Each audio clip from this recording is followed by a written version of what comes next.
Guys, it's Timmy again, and I just wanted to kick off more of this vlogging thing.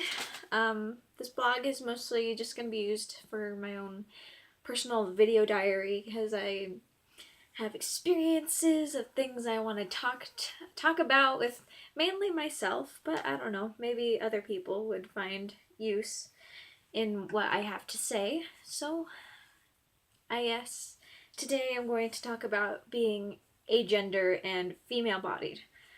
Um, Now, this probably won't apply to everybody because, everyone's different. Everyone experiences their gender experiences differently, and certainly it's not everything is going to work for everybody, and not everybody's going to have the same feelings that another person does.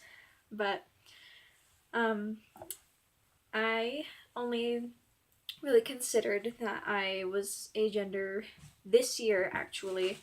Well, not 2016, but this school year, while I was uh, kind of experimenting with contouring and doing stuff for cosplay, and I've kind of realized that I was more comfortable when I had more of an androgynous or even more of a masculine look than I did when I had a more feminine look to me, which is fine. I mean, I do still enjoy having the softer edges of my face. I do my makeup all the time. It's not like I've completely gotten rid of my femininity. It's more of I'm not viewing myself as a female anymore.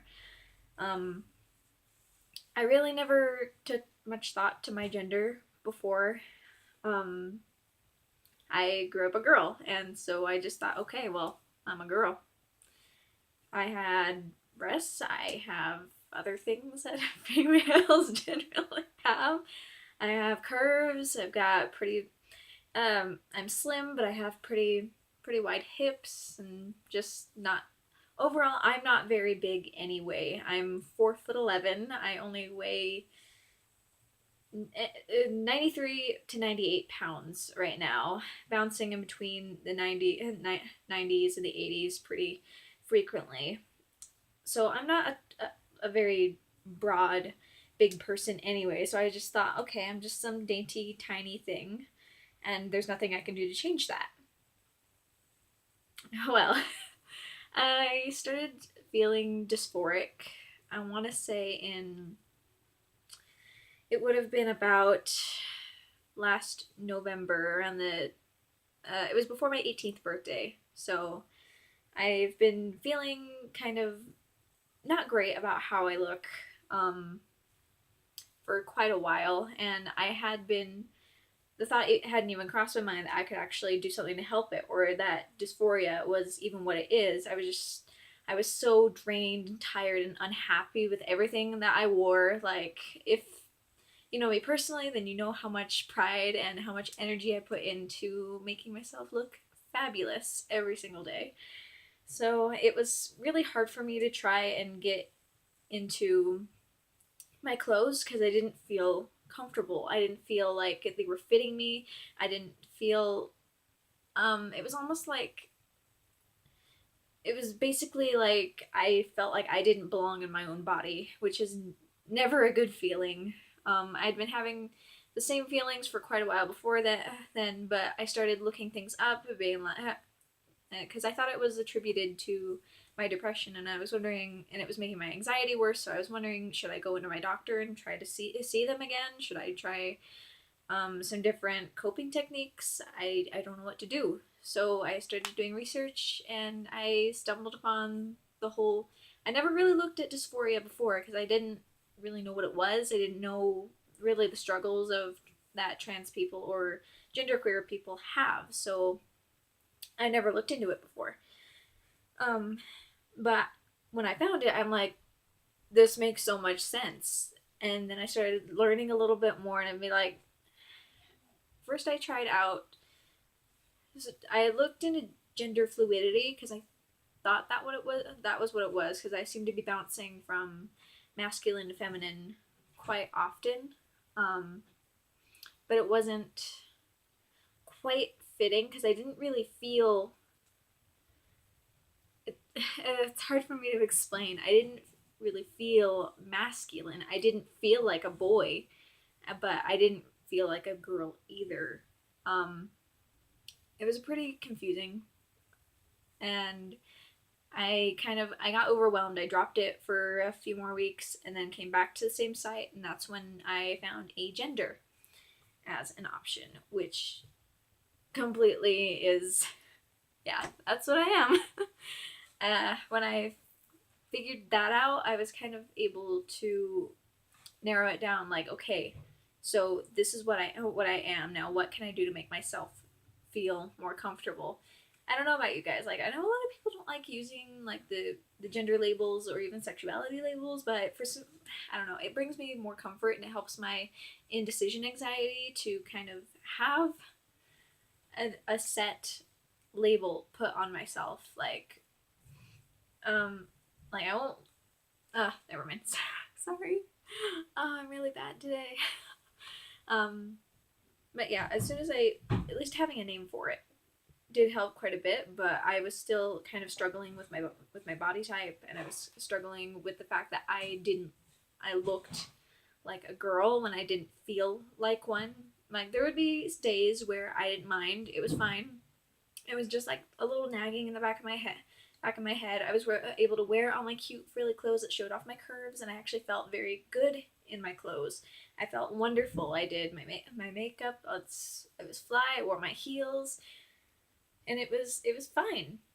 And it's fine still. I mean, I still have my feminine days where yeah, I do feel like more accepting of the body that I have, and I do feel more comfortable in my skin, but that doesn't necessarily mean that I'm a girl, if that makes sense. Because I don't feel like a girl. I just feel like I'm me, and I generally prefer a more androgynous look for me. Um, but there are times when I do feel a little bit like I want to show the feminine side of me because I love the idea of soft edges. I love the flowing, lovely clothes and the big skirts and everything that has to do with femininity and women. And, you know, I'm attracted to women. So it's like, yeah, let's get on that train. I want to be pretty. But there's also that other part and those other days where I'm feeling masculine, where all I want to be is sharp angles and cut jaw lines and nice and rugged looking and kind of scruffy, and I'm digging that too. I mean, I'm not attracted to men. I mean, I like their aesthetics are nice. Enjoy I enjoy a good button up and masculine clothes anyway. So it's like I don't know. I feel like I'm like putting too many like gender labels on its clothing. I mean, and that's all I see it as, but it's the only way I can really think of to explain it because I wear both feminine and masculine clothing, but to me it's just the clothes that I wear and what I feel like fits me the best in that day. And that did work out with my dysphoria a little bit is when I dressed a little bit more in between. Um, like I would wear skirts still and be perceived as female, which still kind of bugs me, but you know, at least I felt good in my own skin. And then I started shopping in the guys section a little bit more. I'm very small anyway, so it's very hard for me to find clothes, um, even in the women's section that have a nice fit or that I don't need to alter or do something to make it fit a little bit. So shopping in the guys, it helps a little bit because I like the shape of that their clothing gives. Because if you've not, I don't know if you've noticed, I don't know. I don't know if I do just because I'm a big sewer and I make my own outfits on a regular basis. But female clothes are a lot more form fitting. Like this is a bad example because it's essentially just a jacket that I buttoned up. But I did get some in the feminine, but sorry, I did get this in the junior girl section like forever ago. But it's more.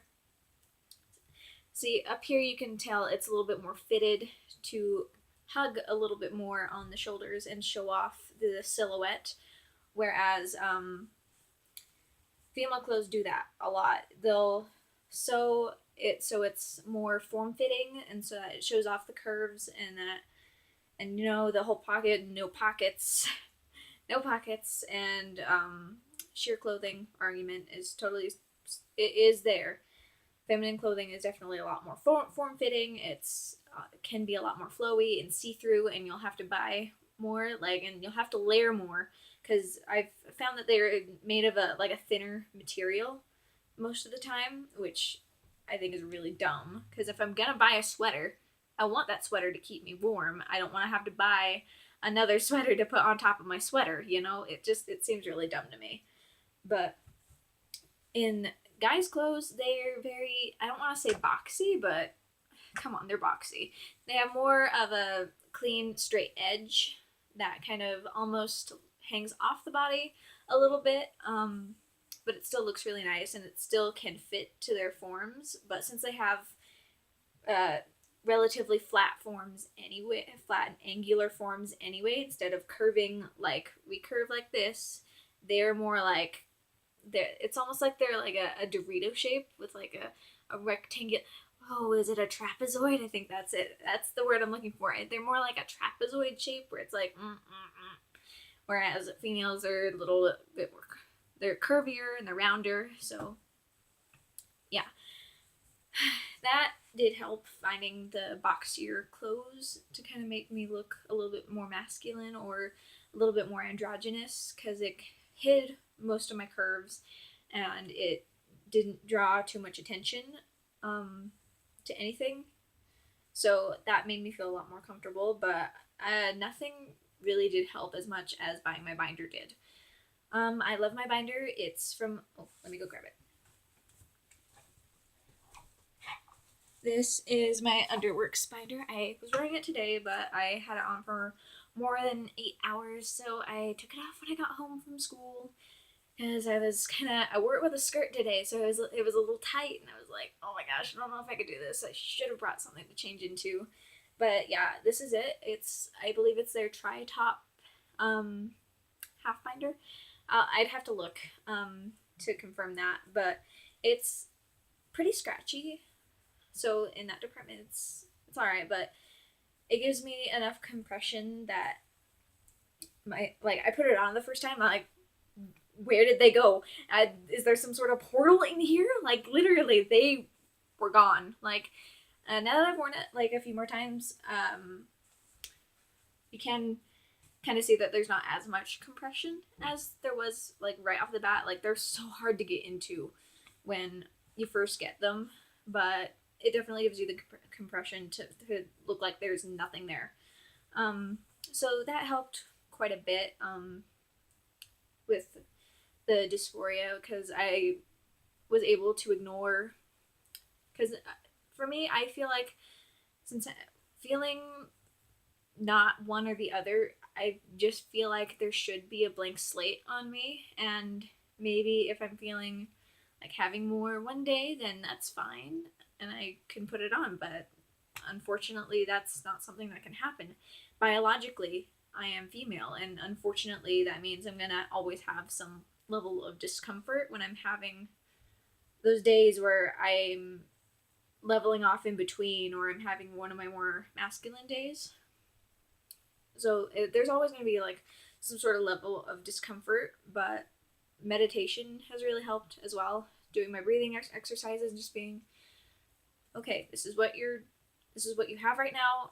It's not ideal, but you can make it work. You don't have to have a specific body type to be valid in who you are. Just because it's uncomfortable for you, it doesn't mean that you have to always be uncomfortable with it. It is hard, because people will still perceive you as a female, even if you've explained it to them, even if you have asked them multiple times not to refer to you as a female or a male who is gender fluid or androgynous or agender. It can be very hard, because all they see is what's on the surface, and they don't bother to ask or to even consider that there's a different option. I know that for a lot of people with their dysphoria, changing their pronouns does help. Um, for me, it's not. I'm just not comfortable with pronouns in general. Like, I'm not comfortable with my female pronouns. I don't want to be called by male pronouns. I don't like that. Um, and they is the only other option, and I just that doesn't quite sit well with me either, and I don't know why. It doesn't. I want to say it's the English major in me is saying plural, but that's not it because I've used they, and it rolls off my tongue very nice calling other people who are genderqueer they, and a lot of my friends use they pronouns, but it just saying it in the mirror to myself, having other people say it to me, it feels just as wrong as being called she and he. So if that is something that works for you, then that's completely fine. Then change your pronouns. Do what makes you feel more comfortable. Um, I think that's all I have to say, actually. My hopes for this kind of talky, blurbing thing is to kind of help me cope with my surroundings a little bit more, and to give me a better sense of self, because I have been struggling with my identity. It's been really bad lately, but this has been recommended to me, and maybe it'll work, maybe it won't. Maybe I'll be totally embarrassed to have like a video diary, and it'll be weird to have it online where people can see it. Like, and I don't see the point in putting them on private. Like, if I'm gonna do it, then what's the point of keeping it a secret? But I hope if you're watching, it gave you some insight. If not, then oh well. I hope you do find what you're looking for if you need something to help you out. And I don't know. I really hope you guys find what you're looking for. If there's anyone seeing this, I really hope not, because I'm awkward. I'm too quirky for my own good. So I'm gonna stop this now. I'm rambling. But I will see you guys probably in my next vlog or tutorial or whatever I'm gonna be doing on here. Maybe I'll do this once a week, maybe once a month, maybe I'll totally forget it exists. But c'est la vie.